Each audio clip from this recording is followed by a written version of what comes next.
Hi, welcome back to Susan's Gardening Show. I'm Susan, and we're ready to take our next caller. We have Mark from Seattle. Are you still there, Mark? Yeah, but maybe not for long. So, how can we help you today?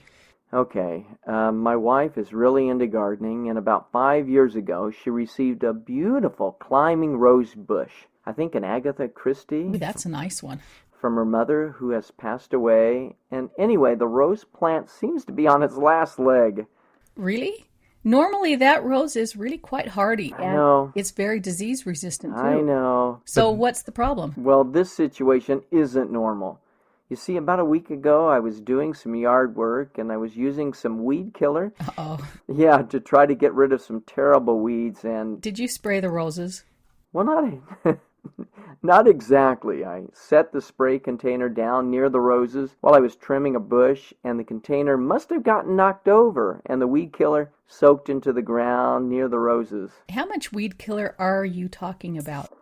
About 6 or 7 quarts. Oh, that's I think. You know, I mean, when you That's put... a lot. How are the roses? What do they look like now? Oh, dead. Real dead. Dead as a doornail dead. But my wife hasn't seen them yet. Really? Yeah, and What have you done? Blindfolded her?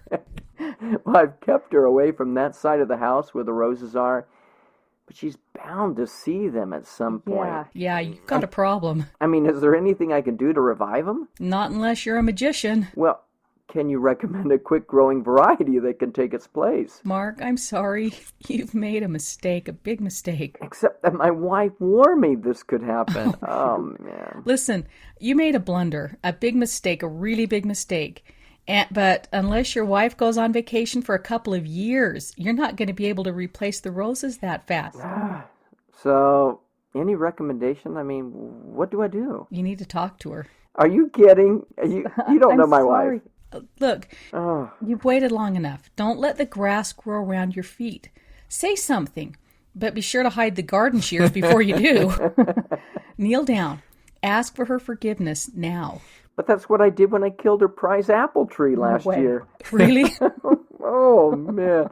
Oh, she's coming in from outside. Oh, no. Yeah. Oh, no. One final word. Hide the weed killer. Oh, Thanks, Mark. That's all the time we have for now. Let's move on to our next caller.